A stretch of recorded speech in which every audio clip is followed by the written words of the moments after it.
Hi guys, welcome to another unboxing day. Today we have the Iron Man Mark III DieCast version. This is a re-release. As you may know, they had originally just the Mark III, the battle damage, and I believe this is the third rendition, if I am correct. And if there is an indication of the way anything is going, this probably won't be the last re-release from Hot Toys. Sorry, I had to say it, Hot Toys. You're getting into a trend here. And as per usual, this is the Sideshow Exclusive Edition. Now, another hot topic about this exclusive is that it's a re-release as well. The last time they had this little trinket was with the Mark II, and it's the little mini arc reactor proof that Tony Stark has a heart. So anyone that missed it a couple years back have a chance to get it again. Into the packaging here, I love the die-cast packaging with the foam and all that. Everything's very premium. Packaging, it seems like, much better than the window displays that we are used to seeing as the norm. With each re-release from Hot Toys, they aim to improve the screen accuracy and even the functionality of the figure more and more. So let's see how they've done this time around. The colors are always going to be up for debate. The reds here, I like it. I rewatched the movie just for this video, and maybe it is a little off. One thing that is for sure is that the red is very wet looking here. In the movies, they are a little flatter, not completely flat, but they're a little dull, not as wet and car showy that this looks. The gold metal accents on this armor are bang on, absolutely, no doubt about it. Now, the figure has a lot of weight to it because it is die-cast, but to be honest, a great majority, it seems like, of this piece feel more plastic than it is die-cast. Those little metal grates right under there, those are of an alloy for sure. Those are easily discernible by feel and sight. But as far as the rest of the figure goes, it's really hard to tell what's metal and what's plastic, aside from, being able, when you take off like the chest piece, the swappables and things like that, those are clearly plastic. So, I mean, when you buy a figure like this, keep in mind it is definitely not entirely die-cast. And the same goes with all the other die-cast figures that have come out from Hot Toys in the past. And Hot Toys, as of late, has not been putting down a percentage of metal to plastic ratio as they have done in the past. The differences in this figure compared to the re-releases in the past, as you can see there, definitely no more pink panties. It's not a rubber crotch anymore. It's a full-on plastic, crotch area with those flaps that open up so that you can get the adjustable, legs, hip from the hip area. Legs make a nice ratchet. They click and they stop now, so that you can hold poses much better. The Tony Stark, Robert Downey Jr. face sculpt right here is really, really well done. Although I believe it is also a recycle from plenty of the House Party Protocol figures. This is the Tony Stark exclusive that's been reused again. I don't like how it says Iron Man on the bottom. It's like it's memorabilia almost. It does turn on, which it's pretty bright as you can see there. The torso on this figure does not turn at all, so you have that piece right there, and we'll get more into that later. The rockets for the shoulders, you have the gauntlet rockets, you have the little flares for the hips. It comes with 2 extra sets of palms. Those are the repulsor hands that did not come with past releases of the Mark III.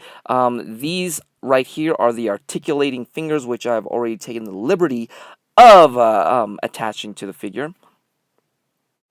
Together we have the prying tool with the instruction booklet. Next, we're going to pull out the base. Because this is die-cast, they have much stronger materials as far as the pole goes. The little claw there, it's the same as we've seen in the other past Iron Man, but this right here, that's full metal, like not aluminum, full metal. This is the base that fully lights up around the ring right there, around the rim. But as you can see right here, this is it even there's even a disclaimer that says don't use any of the display flight stands or any of the other ones because they may get damaged due to the weight of this figure. Now, as usual, just like any of the other Hot Toys, I think the weakest area of these figures is where the thigh meets the hip, because there's a huge ball joint. And on this figure, if you see in the shoulders right there, there's a huge gap where the shoulder meets the chest as well. Now, maybe they improved it a little bit, just touches here and there, but in my opinion, I really believe this is a reused head sculpt from of Robert Downey Jr. from the House Party Protocol figures, as to me, in my opinion, this is an older-looking Tony Stark. The over-the-shoulder rockets can be angled and articulated, and they are fastened down by magnets. The forearm rockets are fastened down by 2 pegs. And here, where the flares on the hips, they're really difficult to get off, and they come on in a very specific orientation, but you can use the prying tool to get them off. There's a thinner and a wider notch so that you get the right orientation. The head fully tilts up so you can get a great flight pose. Over in the back, we have all the little wings, very, very intricate detail for his air brakes and whatever else purpose they serve. It also houses, just off to the left there, I closed it already, the on-off switch for the chest. Be very careful with these things. It goes without saying. They are very fragile.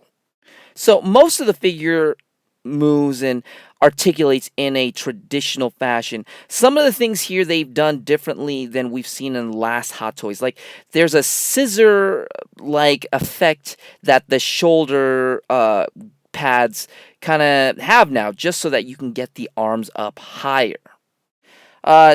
Elbows bends at 2 points, yada yada yada.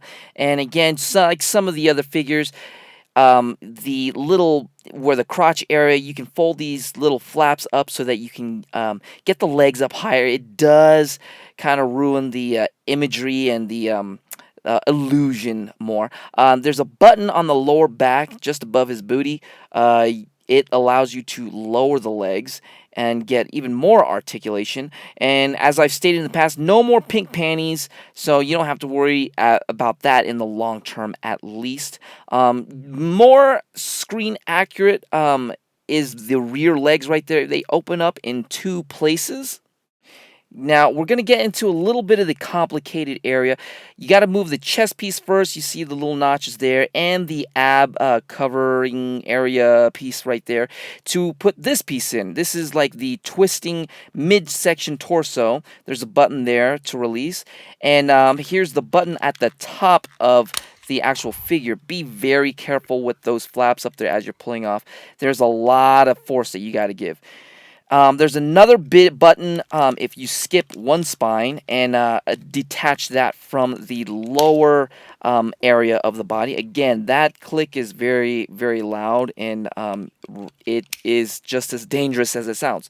Click those on in 2 places.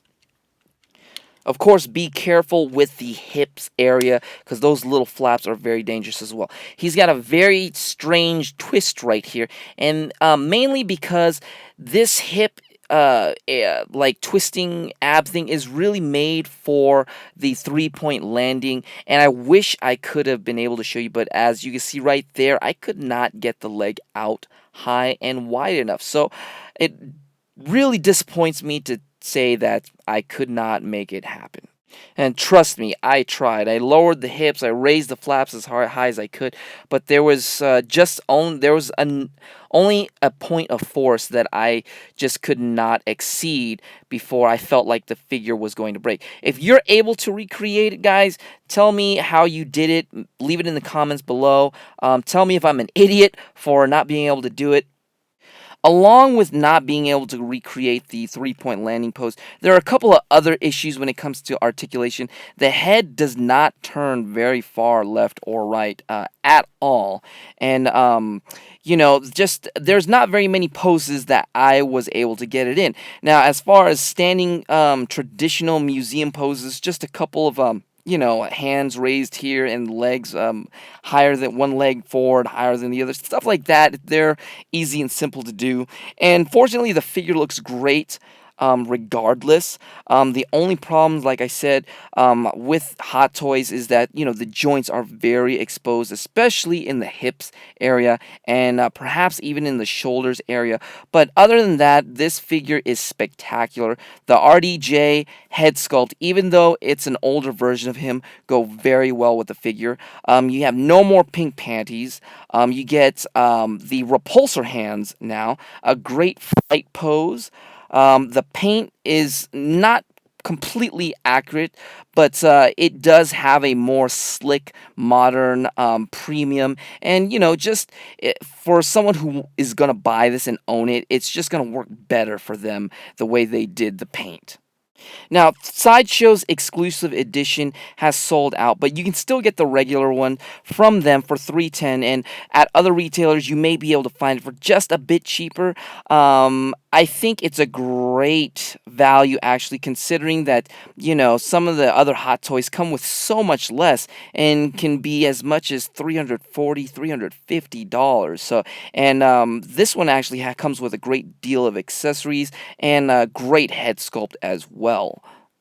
The rumor mill is saying that Hot Toys is recreating the original 7 armors in all die-cast now, and leading in charge was supposedly, or is supposedly, the Mark III that we have here.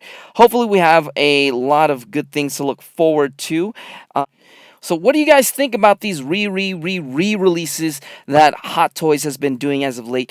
Leave comments below. Let me know what you guys think. Do you think this is a great figure? Are you planning on getting it? What do you think about the direction that Hot Toys is going? Once again, guys, thanks for watching. I really appreciate it. Please rate and subscribe for more in the future, and I really hope to see you guys again soon. I appreciate it.